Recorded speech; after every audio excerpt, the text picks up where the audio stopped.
Welcome to the Register's Report. My name is John Buckley. I'm the Register of Deeds of Plymouth County. In this show, we talk about Plymouth County real estate. We're reporting today on the numbers in April. This is our May show, and the headline for the month was Sales Continue Their Gradual Climb. The Registry of Deeds is a location where we record all land documents for 27 communities in Plymouth County. So you're going to be seeing coming across the screen a bar chart of sales of Plymouth County real estate. And as you can see, the number of deeds has gone up over the last several months. We've gone through our winter doldrums. Our sales are up to date about 4% on 4 months data.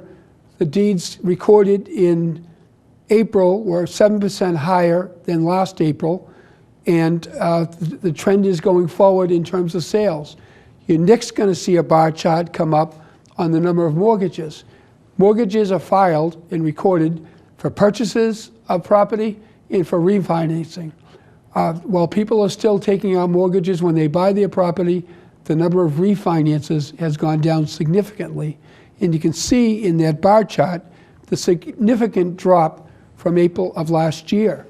We recorded 1,292 mortgages in April, which is a low number, more than the 1,143 in March of 2014, but down 42% from last year and down 50% over last year.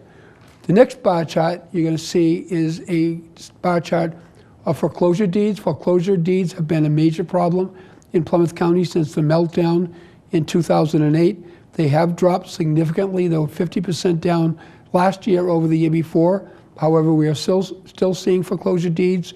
You will see on the bar chart in April, it was up slightly from the month of March, 27 foreclosure deeds compared to 25. And we were down 50% over last year. That is a trend that is continuing. You'll also see a bar chart on foreclosure notices. Bar chart that shows foreclosure notices will show a spike in foreclosure notices from March and April. It appears that lenders have been readjusting their focus and taking away some of their inventory and moving forward for foreclosure. You'll also see a listing of communities across Plymouth County's 27 communities. And on that list, community by community, you will see that the city of Brockton and the town of Plymouth have been the ones that have had the biggest trouble and the biggest issue with foreclosures. And you'll see, for example, there were 20 orders of notices in Brockton last month, 5 foreclosure deeds, and in the town of Plymouth, there was 9 orders of notice and 5 foreclosure deeds. And I will note, you'll see Wareham also is in difficulty. So I'm coming back with a couple great guests from RE/MAX in my next segment when we talk about what's happening out there on the street in the Plymouth County real estate market. Thank you. We've got a big problem, and we need your help.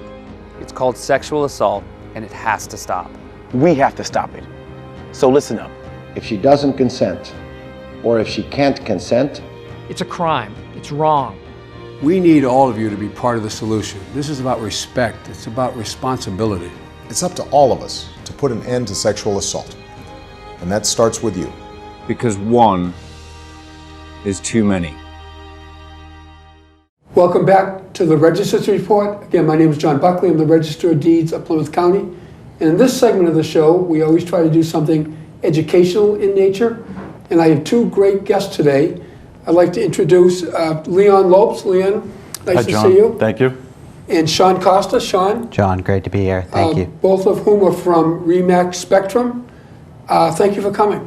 Thank you for having us. And I know we had a little chance to talk in advance of the show, and I told you how in past shows leading up to spring, which is finally here, we hope, you can feel it better out there than we did Finally. in other weeks. We talked a couple shows ago about how do people prepare their property for sale, what they can do over the course of the winter months to get ready for sale.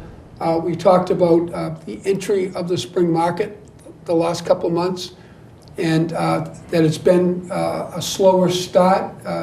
Strikes me as Register, having done this for a while, that the weather impacted a lot going on. But we are in a prime selling season right now, and I just wanted to get your perspectives of where we are, what's happening out there. You folks are on the street, moving houses, talking to buyers and sellers. And but before you do that, Leon, I'd like you to give a little background about yourself and how you get into this business. Sure. I've been in real estate. This is my 20th year, always based in Plymouth. Prior to real estate, I was in the corporate world for a regional department store chain that's no longer in business, so I'm glad I left when I did. Sure. And got into real estate. I've always paid attention to homes that have come up for sale, and noticed different real estate signs around town, and I thought it was something that I would enjoy doing, so I started out part-time for a couple of years and then went into it full-time. And like I said, now this is my 20th year of being licensed, and I enjoy it every day. And where's your office located? Our office is located on Court Street, 181 Court Street, in the former Bank of America building at Benny's Plaza. Oh, great. Yep, good location. Matter of fact, I saw something on Chronicle of it's a little store out front. Yes, Martha's. From the former Martha Stone Yes, Soup. that's right. Yeah, I haven't been down there. I have to take a ride down. Oh, she has all kinds of great great. things every day. Yeah. Yep. And Sean, why don't you tell me a little bit about yourself and how you got into the business? Sure. I've been in the business. This is my 4th year. This is only my first year full-time. My prior career was in professional fundraising and development, and I actually pursued my license when I was going through the home buying process.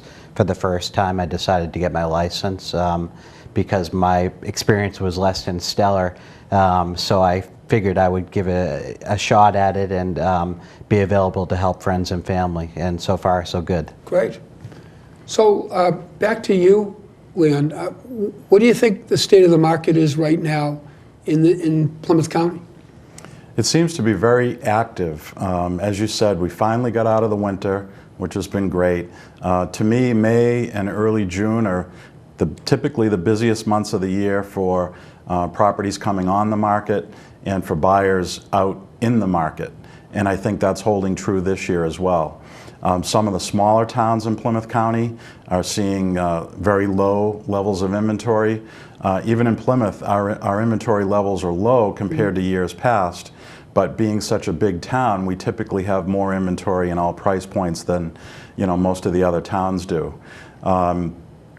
We're seeing some homes that are going under agreement within days, and some homes that are getting multiple offers in the area. We're not quite the frenzied pace that you see in the city of Boston, for example, Sure. or some of those communities just outside of Boston. But definitely an active market. No question. Yeah, I agree. In my years of being involved in this area, I've noticed that we're always behind the Boston trend a little bit. And in terms of sales, in terms of activity, and certainly the price rise follows Boston as Boston's prices rise. Yes, yeah, we are seeing some price appreciation. Right. So that's encouraging.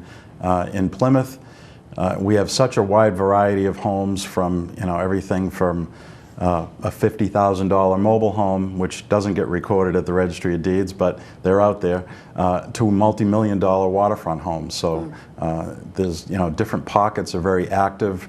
Our average price points are still in the low to mid 300s, and that's kind of the sweet spot for Plymouth, at least.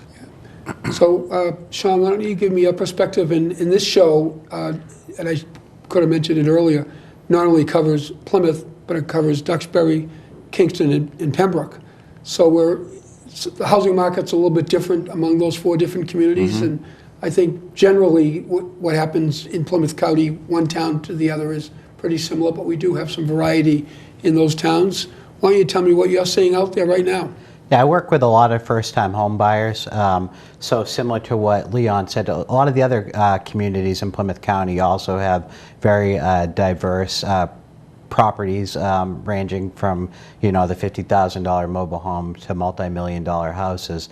I'm finding that if a property's priced right, particularly at the price points that a lot of the first-time home buyers are moving into, we're often facing multiple offer situations, which can be stressful for first-time home buyers. So that's something I'm dealing with a lot. We all know that if a property is priced right from the beginning, the property gets the most activity when it's new to the market. So that's oftentimes where we see multiple offers in that type of scenario. Yeah, I've had friends and relatives that have gone through that bidding war issue that you kind of, there's more than one person ready to go on a particular house. Yeah, and it's very stressful. Sure. Particularly if you're a new time or first time home buyer, Right. and you're hesitant as it is because there's a lot of anxiety with buying your first home. So it's our job as real estate professionals to kind of walk our clients through those situations and make sure they're comfortable and make sure they're not reacting to a multiple offer situation, and that they're making educated decisions. Yeah. So I think there are a lot of people talking about the shortage of inventory in this area and across Massachusetts. What do you think the reason for that is? Why are people holding back on listing their properties? Well, I think for me anyway, it seems like the buyers were the first ones to get off the fence, so to speak. And most home sellers, especially with, you see it, you know, more than we do in terms of the amount of foreclosures dropping in the county. So I think in terms of home sellers, they needed to see first some proof that the market was trending in their direction and that values are starting to appreciate a bit, so that as a seller, especially if you're a seller that's trying to trade up, you get to a point where hopefully you feel that you are going to make some proceeds on the sale of your home so that you can use those to buy another home. So for me, it seems like the buyers are the beginning of the process of improvement. And as a result of more buyers coming into the market, they're grabbing the inventory. It's not lingering inventory, and we're still waiting for, you know, more sellers to catch on and realize that it's becoming a much better time to sell. Yeah, I've been registered during the whole most recent housing crisis, and there certainly were a lot of people that went underwater with their mortgage, meaning for the general public that their mortgage was higher than their home value, and that certainly put a hold on a lot of people able to move forward. It definitely did. As a matter of fact, one of the things that you mentioned before in terms of the viewership of this particular program, Duxbury, Kingston, Pembroke, and Plymouth, we have another office, Remax Spectrum, in Pembroke, downtown Pembroke. We're seeing a lot of activity in Pembroke. I'm a native of Kingston, so I tend to do a lot of business in Kingston as well. Right. And in Duxbury, one of the things that's really interesting this year, again, price points in general, I think sellers with higher priced homes are seeing this market as maybe a better market than they've seen over the last 5 or 6 years to try and sell those homes. So in the town of Duxbury, there are a number of multi-million-dollar homes that have come on the market and gone under agreement quick. Wow. Any thoughts on the tight inventory, Sean? I think it's just we should assure our sellers or potential sellers that there are buyers out there that are ready for the right properties to come on. I think it's a great opportunity for sellers to assess their situation and look at, you know, the proceeds that they might be able to take away. Where price points are kind of ascending a little bit, it may be a good opportunity to sell. And I think more and more people are coming in pre-qualified, is that fair to say? Absolutely, and that's pretty much a requirement these days. You know, we as realtors don't want to be out showing homes to people if they're not in the price range that they can afford. Most homeowners are coached by their own listing agents to not entertain an offer unless there's a solid pre-approval letter with it. So that's pretty much standard practice today. You've got to be pre-qualified or pre-approved before you go out looking. And anything you want to follow up with? I know you mentioned you're involved with a lot of first-time home buyers. Any particular tips in that regard? I think one of the first things you want to do, touching on what Leon just said, is either contact a real estate professional like ourselves to get a referral for a good mortgage rep, or if you have somebody that's working in the mortgage industry, one of the first phone calls, if you're buying, may be to that person to get pre-qualified, and then we can set you up with a property search and make sure we're looking at properties that would be in your price point. It's really good to know, because the mortgage industry is changing so much rapidly, to really know where your price point is before you start looking at properties. So why don't you walk our viewers through the process of when somebody calls you, the documents you sign, the advice you give them, and how that works, because there are certainly a lot of people that are thinking of getting into the market and haven't never had dealings with a realtor before, or people that have done it so long ago they forget what they had to do, and things have changed too. Sure, yep. First, from the perspective of selling, if you're thinking of selling, depending on the age of your home, there might just be 2 or 3 documents to sign to start the process. If your home was built before 1978, then there's a lead paint disclosure form indicating whether or not you have any knowledge of lead paint in the home. Beyond that, there's an agency disclosure form where we, as licensed real estate agents, need to identify to the seller that if we're listing their property, we are a seller's agent. And then the third form is a listing authorization form, or an exclusive right to listing form, which is the form that outlines specifically the office that the property is going to be listed with, the address of the property, the owners of the property, the price, the duration of the listing period, etc. And also, too, it's very important for the seller to be in the right frame of mind in terms of preparation for sale. That's huge. Today, with the internet, buyers do their shopping initially on the internet. They expect to see photos of a property inside and out, and they expect to see nice-looking photos of a property inside and out. So the preparation on the seller's behalf is hugely important prior to going on the market. From the buyer's standpoint, when we get together with a buyer, some realtors choose to have a buyer agency agreement, a contract with the buyer that they go over and review and sign what the obligations are on both sides for that. In addition, there's also the agency disclosure form that's required by mass law, where the realtor indicates that they are a buyer's agent if they're out working with a buyer. And you want to add anything, Sean, to that? I think Leon pretty much covered it. He did very well. Yeah, Any particular twist for a first-time home buyer then? I know we've been talking a little bit about that. I think the pre-approval is extremely important. And then just working with somebody who has thorough knowledge of the community that you're looking in. Both of us as realtors often show properties, in many different communities. It's also very important, I think, to consider working with a full-time realtor who's doing this day in, day out, who's going to be aware of the current market situations and little intricacies that are going on in the mortgage markets as well. So you should be very selective when you're working with a realtor. So why don't you talk to someone out there in the marketplace that has never bought a home, and why you would suggest they get into the marketplace? I think right now is a great opportunity for you to buy a home. It's, the interest rates are very low in the mortgage market still, historical low interest rates.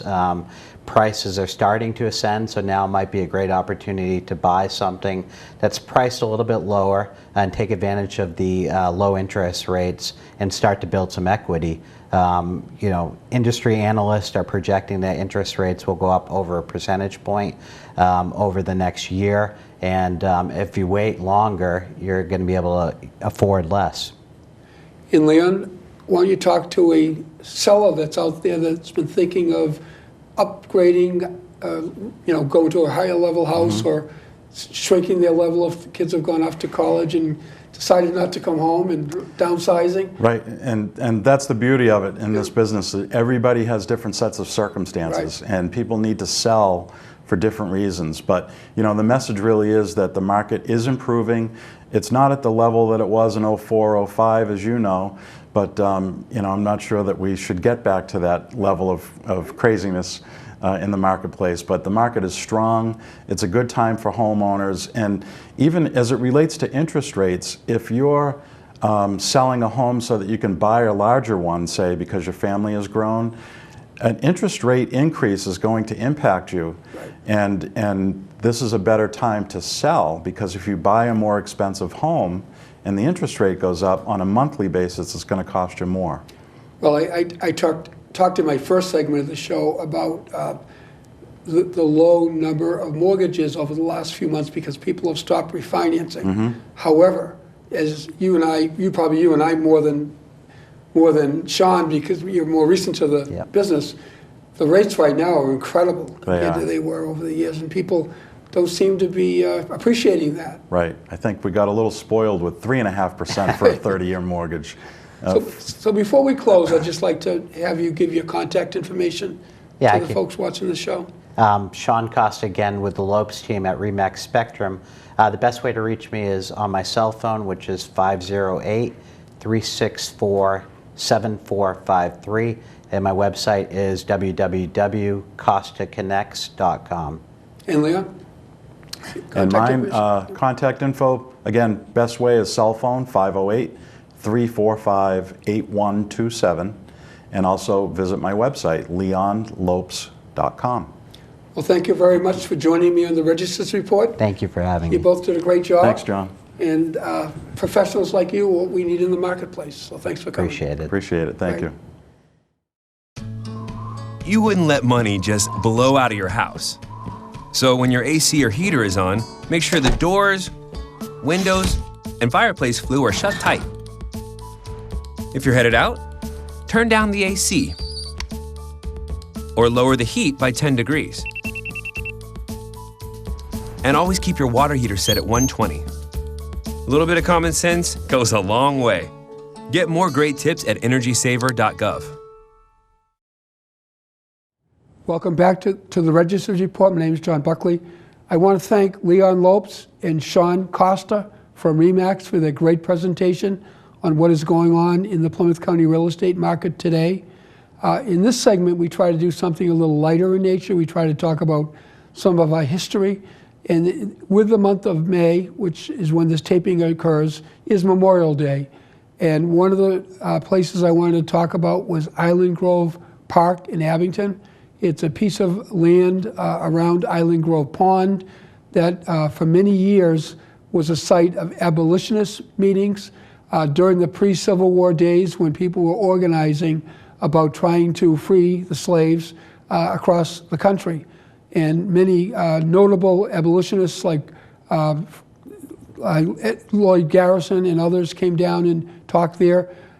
They installed at the 200th anniversary of Abington a memorial bridge which celebrates all those folks that in many years, over the years, lost their lives defending our country, what we will honor on Memorial Day.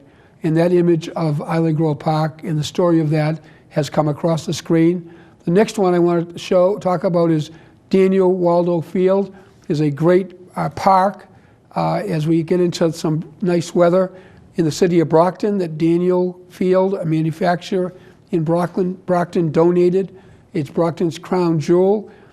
He donated that. It was originally a parkway because that's how people viewed nature at the time, by driving cars. And it has a golf course, and it's just a great place where people can get out, bike, and walk. I also want to mention a notable person who was involved in parks. And again, we're talking about parks because we're finally into decent weather that we can get outside and enjoy great areas in Plymouth County. Frederick Law Olmsted Jr. There's actually a street named after the Olmsteds in Plymouth, and it is called Olmsted Terrace. It's over in North Plymouth. But the Olmsteds, as many people know, Frederick Law Olmsted Jr. and his father were very involved in landscape architecture in many parks across Massachusetts and the Northeast. Frederick Law Olmsted, the father, was involved with Central Park, the greening of Emerald Necklace around Boston, and Frederick Law Olmsted Jr. in following in his father's footsteps, was involved in Whitman Town Park. A fellow by the name of Augustus Whitman, who later the town of Whitman was named after, donated a piece of land in Whitman that was turned into another beautiful public park. And I just want to recognize the Olmsteds for their involvement, not only across Massachusetts and the Northeast, but also for their involvement in Plymouth County. I want to close this show by thanking Lorna Green and Christine Richards from our office and help putting this show together, David Antoine, Dory Stoley, and Erica Christensen for the work they did in helping me put this program together. We like to tell our story, what's happening in the real estate market, so people can make good judgments about their most valuable asset. We'll see you next month.